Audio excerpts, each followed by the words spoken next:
Okay, in the earlier class we discussed structure of HTML. Now we will move for a quick tour of HTML elements, right? Previously we know the framework, or say how to write a HTML. That's the framework or a blueprint, like we learn that. Then we will learn each and every point associated with there.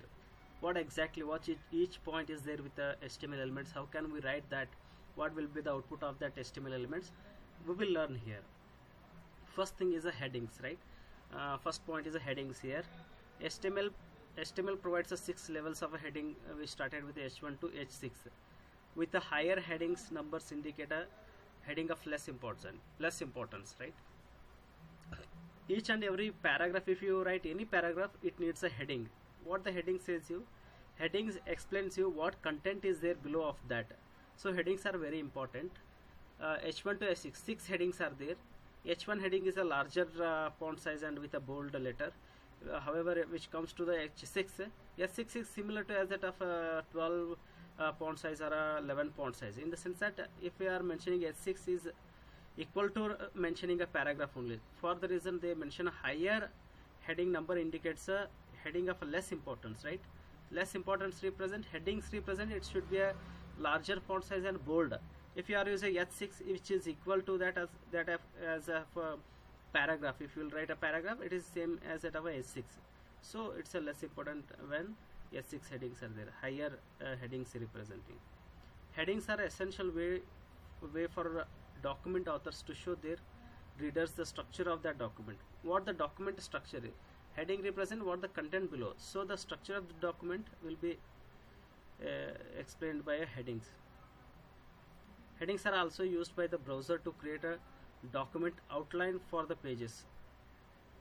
Every web page has a document outline. So headings, whenever we are using headings, it is not only for users who are seeing, it is also used for the browser for movement, or say for navigation purposes. That is also very important.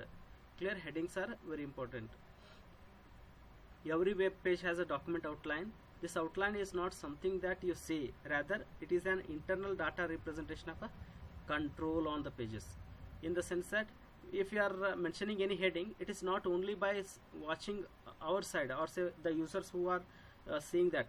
Again, that headings are also used by the browser for the controlling of the pages. Controlling of the pages represent, if you want to move for the bottom, again you can move for the bottom. If you move for the top, again you move for the top. Again, for a specific heading, you can move there also, right? That is also possible.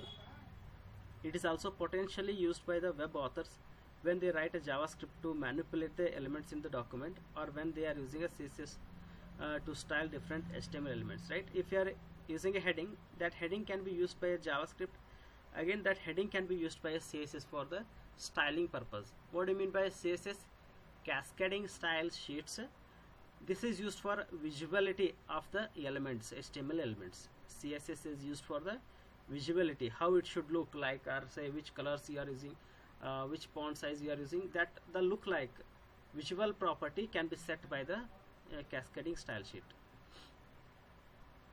The browser has its own default styling for each heading line, again which can have a default. However, these are easily modified and customized using a CSS.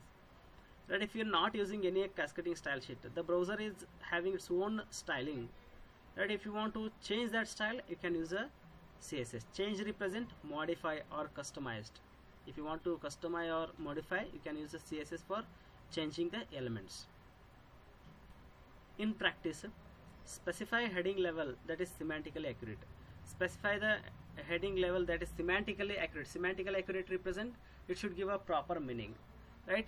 In a paragraph, if you are considering a paragraph, if you are writing a paragraph and you are using a font size like a 16, at that time if you are using a heading for that heading, if you are using a H6, it's a wrong semantic, because paragraph is having a more bullet, or say larger bullet size, larger font size compared to the heading. Clear? So heading should have a bold letter and should have a more font size compared to the paragraph, whatever you are writing below the headings. That is a semantically accuracy should be there for the usage of heading, right?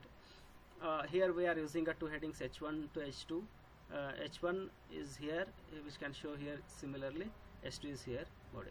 Just we will execute this heading with the examples one by one. We will execute here. I will take here a 2. So just you concentrate here. S6 from H1 to H6 I am using. Just you concentrate. Other parts we will discuss when they comes. Only you can concentrate here H1 to H6, right? Heading 1, heading 2. We are using here. We will run here Google Chrome. So something, okay. See here. This is a heading 1 to heading 6. You can see the heading 6. Heading 6 is having a font size less. How the heading numbers are going higher, there the font size will become reducing here, right?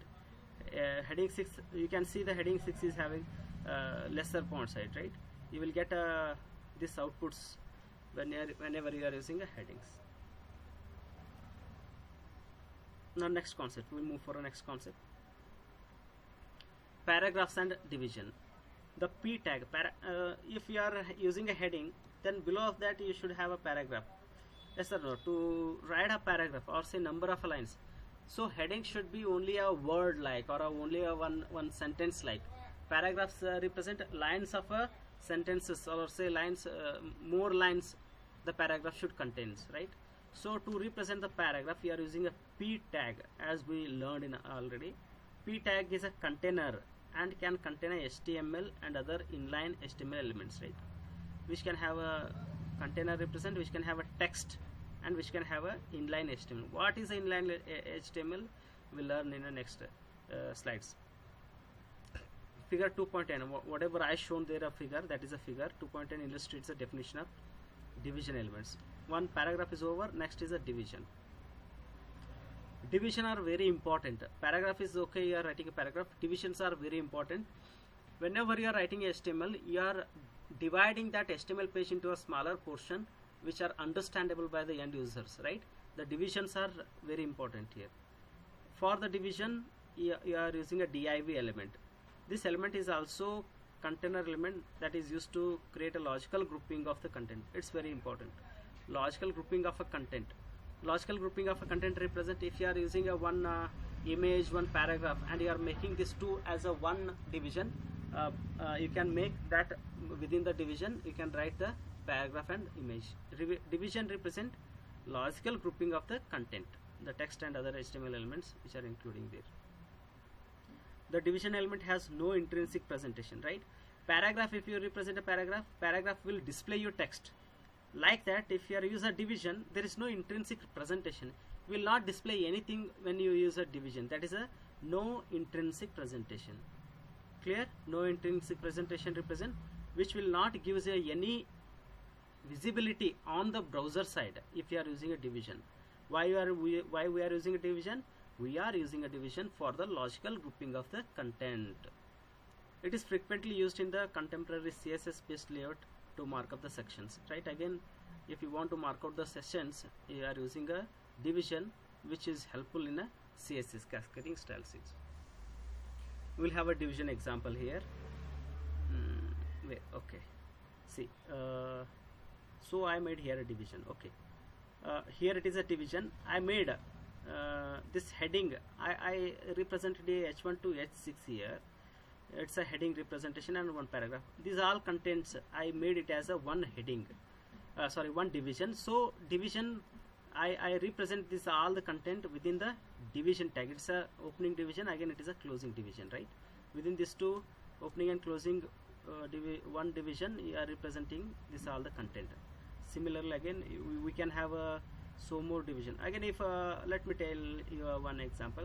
It's a DL I used, right? DL I used. If you want to make one division for this, again you can use a division here. You can have a ID for that division, no problem. Otherwise, just you can mention a division only. That's also correct. Clear? It's a representation is that it's a DL. It's a one order. Okay, definition order like we made it as a one division, right? For outputting this, you will not get any output or say visibility property of that division, right? Just only this is all considering only one division we are mentioning there.